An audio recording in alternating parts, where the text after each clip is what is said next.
안녕하세요. 사건 파일을 읽어드리는 미또입니다.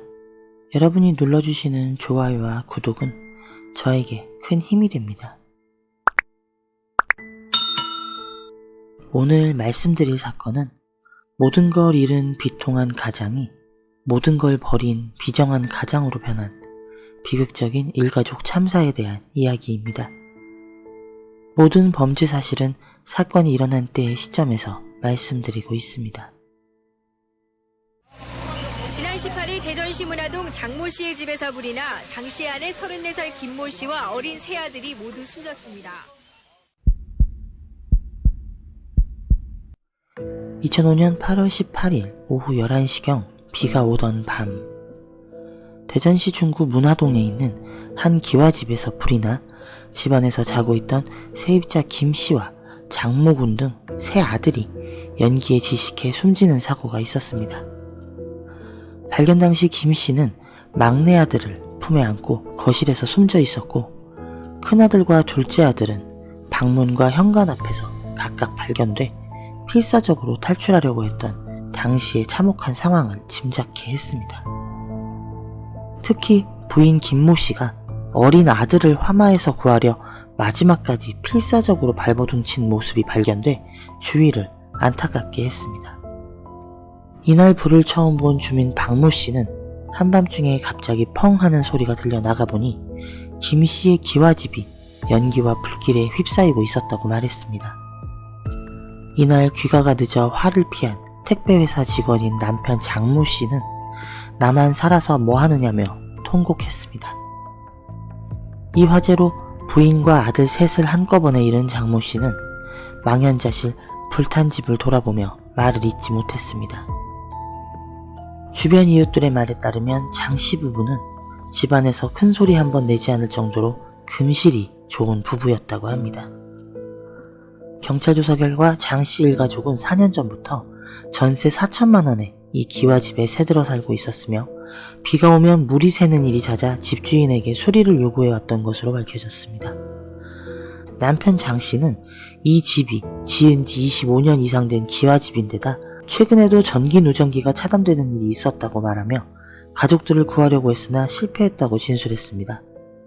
수사기관은 남편의 진술을 참고해 오래된 집이라 평소 누전이 잦아 전기 문제로 화재가 발생했을 것으로 추정하고 대전 국과수에 화재 원인에 대한 정밀 감정을 의뢰했습니다.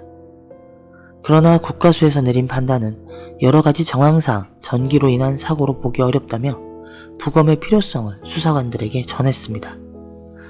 그렇게 장례 절차에 들어간 시신 4구를 다시 대전 국과수 부검실로 옮겨와 검안했는데요. 시신의 기도 안에서 그을음이 전혀 발견되지 않았습니다. 이는 화재 당시 호흡이 없었다는 걸 뜻합니다. 화재가 났을 때 이미 사망한 상태였다는 거죠. 이에 좀 더 정밀하게 부검에 들어가 본 결과 엄마와 두 아이의 위 내용물에서 청산염에 중독됐을 때의 냄새가 났고, 상당 기간 공복 상태에서 물을 마신 걸로 확인됐습니다. 국과수는 1차 부검 소견서에서 사망한 일가족은 화재가 발생한 한밤중에 사망한 것이 아니라 아침에 일어나서 물을 마신 후 사망했다고 판단했으며, 막내 아들은 시신이 너무 많이 타서 정확한 사인을 확인하기가 어려웠다고 합니다. 그리고 현장에 나가 꼼꼼하게 정밀 조사에 들어갔습니다. 화재 현장은 여름이고 에어컨도 없는데 창문이 꼭꼭 닫혀 있었고, 시신이 있었던 거실 복도에 신어의 흔적이 남아 있었습니다. 그리고 혈액 검사 결과 3구의 시신의 혈액에서 청산염이 검출됐다는 감정이 나왔습니다. 이에 국과수는 엄마를 포함한 아들 2명은 아침 공복 상태에서 물과 함께 청산가리를 마신 후 사망에 이르렀으며, 막내 아들은 화재사가 아니라 질식사의 가능성을 고려해봐야 한다고 최종 감정 결과를 내게 됩니다. 초기에 경찰은 방화보단 누전에 의한 화재로 생각했었으나 조사를 하면 할수록 남편의 상태가 조금 의심스러웠습니다. 가족을 구하려고 했었던 사람이 화상 등 상처가 전혀 없었고 옷이나 몸에 그을음이 전혀 묻어있지 않았던 겁니다. 그리고 펑 하는 소리에 나왔다는 주민 박모 씨의 진술이 수사관들을 더더욱 의심스럽게 했습니다. 화재 현장에서 펑 하고 터지는 소리가 난다는 것은 화재로 인해 가스통이 폭발하거나 완전 밀폐된 곳에서 불이 났다는 걸 의미한다고 합니다. 그런데 사건 발생 시점이 더운 여름이었고 에어컨이 없다면 창문을 열어놓는 게 정상적인데 폭발음이 났다는 것, 수사관들이 생각하기에 무언가 미심쩍은 부분이 있음을 의심하게 하는 부분이었습니다. 경찰은 화재가 난 집에 외부 침입 흔적이 없고 현금과 귀금속이 없어지지 않은 점 등을 토대로 주변 인물에 의한 살인으로 보고 수사를 하던 중 남편 장 씨의 진술이 앞뒤가 맞지 않고 어려운 형편임에도 6억 원의 보험에 가입한 사실을 알게 되었고 보험회사 측에서도 보험 사기가 의심된다는 제보가 들어오면서 숨진 김 씨의 남편 장 씨를 용의선상에 올려두고 조사를 시작했습니다. 화재 현장에 모든 출입문이 닫혀 있고 피해자인 변사자들이 화재가 발생했는데도 밖으로 나가려고 하는 흔적이 없으며 범인이 외국계 보험회사에 거액의 보험금을 들어서 용의자로 선정 수사하게 되었습니다. 그렇게 경찰은 남편 장 씨의 컴퓨터 하드웨어를 분석해 자살과 청부 사이트 같은 범행에 연관된 것들을 검색한 사실을 찾아냈고 그 증거를 들이밀며 장 씨를 추궁하자 결국 그는 범행 일체를 자백하게 됩니다.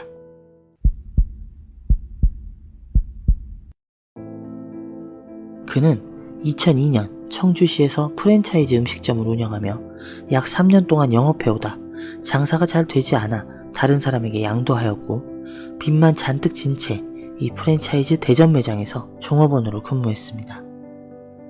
그곳에서 근무하면서 고정급으로 월 100만원을 받았고 가맹점을 새로 유치하면 성과급으로 한 건당 100만원을 받기로 했지만 실적은 전혀 없었습니다. 그는 월급만으로는 생활이 어려웠고 그의 아내가 보험 설계사로 근무하면서 생활비를 벌어와 생활하고 있었습니다. 그는 친구의 소개로 만난 아내와 7년간 연애를 한 뒤 결혼한 지 10년 정도 되었고 슬하에 3명의 아들이 있습니다. 그는 2000년 매형 소유의 마트에서 일할 당시 그곳에서 일하던 이혼녀 김 씨를 알게 됐고 대전에 가족을 두고 홀로 타지에 와 있던 그는 그녀와 내연관계에 빠지게 되었지만 식당 운영에 실패하고 빚더미에 앉으면서 대전 집으로 돌아와야 했고 그렇게 그녀와 헤어지게 되었습니다. 대전 집에 내려온 그는 벌어오는 수입이 없었고 그로 인해 생활이 어려워지면서 부부 사이에 금이 갔고 그 와중에 김 씨와의 외도 사실이 밝혀지며 아내와의 갈등이 깊어졌습니다. 가족들은 그가 빚더미에 앉은 사실을 그때까지 몰랐습니다. 그는 내연녀 김 씨와 다시 시작하고 싶었습니다. 그녀에게 다시 만나줄 것을 수차례 요구했습니다. 그러나 그녀는 그의 경제적인 문제와 아이들 문제 등 현실적인 이유를 말하며 그를 밀어내고 만남을 거절했습니다. 그는 그녀를 붙잡고 싶었습니다. 그러나 그녀는 그와 다시 시작할 마음이 없는 듯 했습니다. 2005년 7월 19일부터 7월 26일, 7월 27일 인터넷을 통해 보험을 검색했고 그해 8월 4일 아내의 명의로 재해 사망 시 3억 원의 보험금을 받을 수 있는 생명보험을 2군데의 보험사에 가입했습니다. 매일 인터넷 검색을 하며 살았습니다. 2005년 8월 3일, 4일, 6일, 8일, 9일, 13일 거의 매일을 포털 사이트에서 검색을 해댔습니다. 죽음, 약, 강력 수면제, 마취제, 청부살인 사이트도 찾아봤습니다. 2005년 8월 10일부터 18일까지 인터넷을 통해 일기예보도 확인했습니다. 그의 계획은 비가 오는 날에 시작해야 했으니까요. 그는 내연녀 김 씨가 너무 보고 싶었습니다. 그녀가 잘 지내고 있는지 안부를 물었습니다. 다시 만나달라고 애원했습니다. 그러나 그녀는 전 남편과 재결합했다며 그와의 관계를 다시 시작할 수 없다고 말합니다. 인터넷 자살 사이트를 통해 3명의 사람들과 알게 됐습니다. 2005년 8월 15일 이 사람들과 대구에서 만났습니다. 청산가리 25g을 100만원에 구입했고 그 4사람이 약 6g씩 나눠 가지며 각자 25만원을 지불했습니다. 그는 이 청산가리를 필름통에 담아 승용차 조수석 앞에 있는 사물함에 보관해놨다가 2005년 8월 17일 저녁에 퇴근하면서 필름통을 꺼내 바지 주머니에 넣고 케이크를 하나 사들고 집에 들어갔습니다. 그날 밤 그는 아이들과 촛불을 켜고 노래를 부르며 놀았고 아내와는 소주를 나누어 마셨습니다. 그리고 아이들을 재우고 난 뒤 샤워를 했고 아내가 들어와 그의 등을 밀어주었습니다. 그리고 그들은 성관계를 했습니다. 2005년 8월 18일 아침 8시경 그는 잠에서 깨어 일어나 세수를 하고 옷을 갈아입으면서 아내의 휴대전화를 몰래 챙긴 다음 부엌으로 갔습니다. 아내는 아침을 준비하고 있었고 아이들은 안방에서 텔레비전을 보고 있었습니다. 그의 가족은 아침을 먹기 전에 물을 한 컵씩 마시는 습관이 있습니다. 그는 항상 아침을 먹는 대신 물 한 잔만 마시고 출근했기에 냉장고 문을 열고 물병을 꺼내 컵에 물을 따라 마신 뒤 아내가 볼 수 없도록 뒤돌아선 채로 바지 주머니에 있던 필름통을 꺼내 그 안에 있던 청산염을 물통에 쏟아붓고 흔들어 녹인 뒤 그 물병을 식탁 위에 올려놓고 출근한다고 말하며 현관문 옆에 서서 상황을 살펴봤습니다. 아내는 컵 4개의 물을 따라 아이들에게 건넨 뒤 물을 마셨고 거의 동시에 큰아들과 둘째 아들이 물을 마셨습니다. 그 순간 아내와 큰아들, 둘째 아들이 컥컥거리며 쓰러졌고 아직 물을 마시지 않은 막내 아들이 그 모습을 보며 놀란 모습으로 아내 옆에 서 있었습니다. 그는 조금 더 기다렸으나 막내 아들은 물을 마시지 않았고 할 수 없이 부엌으로 들어가 막내 아들의 목을 졸라 살해했습니다. 그는 막내 아들을 죽이고 자신이 근무하는 택배회사로 출근합니다. 태연이 배달 업무를 했고 낮 1시에는 집에 들러 안경을 가지고 나왔습니다. 아침에 챙겨두었던 아내의 휴대전화로 전화를 거는 것도 잊지 않았습니다. 아내의 휴대전화에 3번, 집 전화에 3번, 이렇게 전화를 걸어 알리바이도 만들었습니다. 그날 저녁 7시 20분경 회사 선반에 보관되어 있던 신어가 들어있는 생수병을 들고 집으로 향했습니다. 거실과 아내와 아이들의 사체, 그리고 욕실 앞에 있는 빨래 위에 신어를 뿌렸습니다. 그리고 일회용 라이터로 불을 붙이고 재빠르게 빠져나왔습니다. 현관문을 비롯한 대부분의 창문은 안으로 잠궈 놓았습니다. 불을 지르고 집 근처 PC방으로 가서 게임을 하다가 10시 40분경 집으로 왔습니다. 그런데 집은 불에 타고 있기는커녕 불길만 조금 보일 뿐 검은 연기만 피어오르고 있었습니다. 이상한 생각이 들어 담을 넘어 현관 근처로 간 순간 펑 하는 소리와 함께 유리창이 깨지고 불길이 치솟았습니다. 굉음에 놀란 이웃 주민이 뛰어나오는 모습을 보고 아이들이 안에 있다고 외치며 불길 속으로 뛰어드는 신용을 하는 등 슬픔에 빠진 가장의 모습을 보여주었습니다. 그래야 의심을 받지 않을 테니까요. 그는 참고인 조사를 받았습니다. 자신의 집은 비가 오면 새고 종종 누전 차단기가 내려갔다고 진술했습니다. 누전으로 인한 화재라고 조사 결과를 유도하기 위해서 말입니다. 화재가 진압되고 가족들의 사체가 발견되었을 때 아내가 엎어져 막내 아들을 감싸 안고 있는 모습으로 발견되었습니다. 모두가 화재 발생 후 아이를 구하려는 모정이었다 생각할 테지만 그것 또한 그가 위치를 바꾸어 놓은 것입니다. 지난 18일 대전에서 일가족 4명의 목숨을 앗아간 주택 화재 사건은 보험금을 노린 30대 가장이 저지른 끔찍한 살인으로 드러났습니다. 그는 1심에서 무기징역을 받았습니다.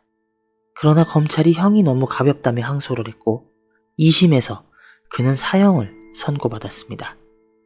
그리고 이번엔 그가 형이 무겁다며 대법원에 상고합니다. 그의 범죄에 대한 대법원의 판결은 이렇습니다. 피고인이 진심으로 반성하고 있다고 보기는 어렵다. 수사기관에서는 처가 사망하면 받을 수 있는 보험금이 생각나 갑자기 범행에 착수하였다고 진술하였으나 재판 과정에서는 보험에 가입한 것은 단순한 우연에 불과하다고 주장하고 있다. 그리고 청산염을 구입하게 된 것도 자신이 자살하기 위해서이고 일기예보를 검색한 것도 단순한 습관에 불과하다고 진술하는 등 범행을 미리 계획한 부분도 거의 인정하지 않고 있다. 그리고 아이들까지 살해하게 된 이유에 대해서도 일관되게 모른다고만 진술하고 있다. 피고인은 한때 내연관계에 있었던 김 씨에게 끈질기게 전화를 하면서 집요하게 관계복원을 요구하였고, 김 씨와의 관계복원을 위하여 돈이 필요하고 처자식이 걸림돌이 된다고 판단, 처 명의로 거액의 보험에 가입한 다음 처와 세 아들을 모두 살해한 것으로 보인다. 피고인의 이러한 집요한 성격은 피고인이 다시 사회에 복귀하게 된다 하더라도 자신의 목적을 위해서는 범죄도 서슴지 않을 가능성이 매우 커서 재범의 위험성이 없다고 할 수 없다. 피고인은 자신의 목적을 달성하기 위하여 가장 소중한 가족을 너무나 가볍게 버릴 수 있는 극히 이기적인 성격의 소유자이다. 그리고 피고인이 이 사건 범행을 준비하는 과정에서 보인 치밀성과 대담성, 이 사건 범행을 실행하는 과정에서의 주저없는 결단성과 냉혹성, 범행 후의 태연성 등을 살펴보면 보통 사람으로서는 상상하기 어려운 수준으로 몸서리 쳐질 정도이다. 이와 같은 피고인에게 문명사회의 일원으로서 교화, 개선될 여지가 과연 있는지 강한 의심이 든다. 진심으로 그 잘못을 뉘우치고 있다고 보기 어려운 피고인에게 개선, 교화의 기회를 부여하는 것은 누구보다 믿고 의지하던 남편과 아버지에게 그 목숨을 빼앗긴 피해자들의 고통과 배신감, 사회 구성원 전체가 받은 충격, 유사한 유형의 범죄 발생을 막기 위한 일반 예방의 필요성 등을 종합적으로 고려할 때 적절하지 아니하다고 판단된다. 그렇다면 원심의 선고 형량은 너무 가벼워서 부당하다고 인정된다. 따라서 피고인에게는 법이 허용하는 가장 엄한 처벌을 함이 마땅하다. 대법원 최종 판결에서 그는 사형을 확정받았습니다. 오늘 말씀드린 사건은 대한민국의 사형수 중 사건 당시 나이 35세 장기수의 범죄 이야기였습니다. 제가 잘못한 거예요. 그냥 죽고 싶다고요. 오늘 이야기는 여기까지입니다.